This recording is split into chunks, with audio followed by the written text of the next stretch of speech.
Welcome back to ప్రభా double 3 YouTube channel. ఈ రోజు వచ్చేసి మన లాంగ్ వీడియోలో బేళ్ళ కారం ఎలా ప్రిపేర్ చేసుకోవాలో చూద్దాం రండి మా మమ్మీ స్టైల్లో. చూడండి, ఇవి నీళ్లు పెట్టుకున్నాను, వాటర్ అనేది. ఇవి ఎసురు కాగినాక మనమైతే శనగబ్యాళ్ళు వేసుకోవాలి. దీంట్లోకి కాగనిద్దాము.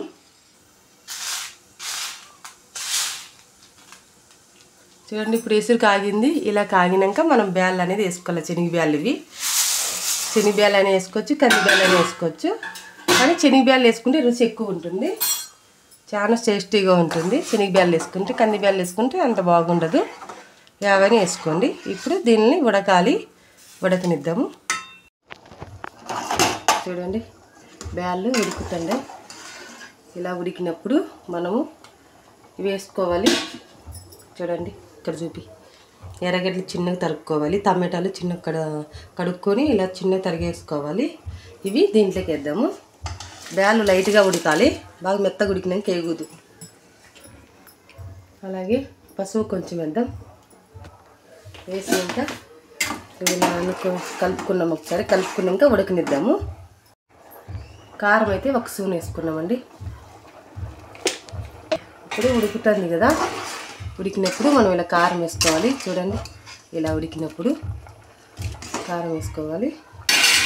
ఇది కానీ ఇక్కడ చూపిస్తాను. చూడండి, శనగిత్తనాలు అంటే వేయించకూడదు. శనగిత్తనాలు ఒట్టి శనగిత్తనాలే రోట్లో దంచుకోవాలి. తెల్లవాయి కొత్తిమీర వేసుకొని ఇలా కచ్చాపచ్చగా దంచుకోవాలండి, నూనెకు దంచుకోకూడదు. అది కూడా దీంట్లోకి వేద్దాము. వేసేసి ఒకసారి కలేద్దాము. కంపల్సరీ ఇది అయితే వేయాలి, నేను చెప్పినట్లు వేయాలి. ఒట్టి శనగిత్తనాలే, పచ్చి వేయించుకోకూడదు. ఇలా బాగా కలుపుకోవాలి. కలుపుకున్నాక దీన్ని కానీ బాగా ఉడికినేయాలి. 5 నిమిషాలు ఉడకనిద్దాము బాగా. చూడండి, పచ్చిమిరపకాయలు ఒక 2 పచ్చిమిరపకాయలు ఇలా చీలకలు చేసుకొని వేసుకున్నాము. అలాగే మనం ఉప్పు వేసుకోలేదు కదా, ఉప్పు అయితే ముందుగానే వేసుకోకూడదు, బ్యాళ్ళు ఉడకవు. బ్యాళ్ళు అంతా ఉడికినాక మనం వేసుకోవాలి సాల్ట్. ఇప్పుడు రాళ్ళు ఉప్పు వేసుకున్నాం మనకు తగినంత. ఎప్పుడన్నా కానీ ముందుగానే మనం బ్యాళ్ళ కూర వేసుకున్నప్పుడు ఉప్పు అనేకైతే వేయకూడదు. ఇదంతా ఉడికినాక ఉప్పు వేసుకోవాలి.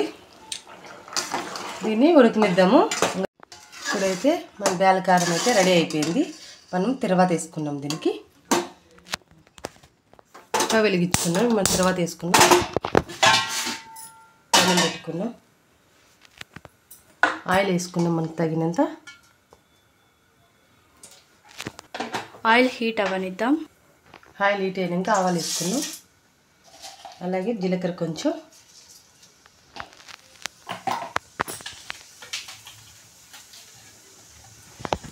ఎర్రగడ్డ వేసుకోవాలండి, ఇలా చిన్న తరుక్కొని ఒకటి. అలాగే మిరపకాయలు ఒక 4 వేసుకున్నాము, చించేసుకున్నాము. మధ్యలోకి చించుకొని కలుపుకున్నాము ఒకసారి. కరివేపాకు వేసుకున్నాము. కరివేపాకు వేసుకున్నాక ఇది కూడా ఒకసారి కలుపుకొని వేగనిద్దాము.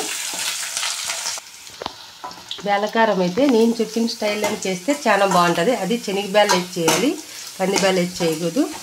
నేను చెప్పినట్లే నేను ఎలా చూపిస్తానో కర్రీ అలాగే చేయండి. అలా చేసి ఒకసారి పిల్లలకి పెట్టండి. చపాతీ అయినా పూరి అయినా చాలా సూపర్గా ఉంటుంది. అలాగే ముద్దైనా దీంట్లోకి రాగి సంగటి అయినా బాగుంటుంది. ఇప్పుడు తర్వాత ఎగిపోయింది, మనము దాంట్లోకి వేసుకున్నాం. కర్రీలోకి వేసుకున్నాం. చూడండి, ముందుగానే మనము తర్వాత వేసుకుంటే నూనె అనేది ఉండదు. చూడండి, ఇలా ఉంది. మా బేళ్ళకారం అయితే రెడీ అయిపోయింది. మీరు ఇలా ట్రై చేసి పిల్లలకు పెట్టండి, చాలా ఇష్టంగా తింటారు. ఓకేనా? Thank you for watching. Please like and subscribe. Bye friends.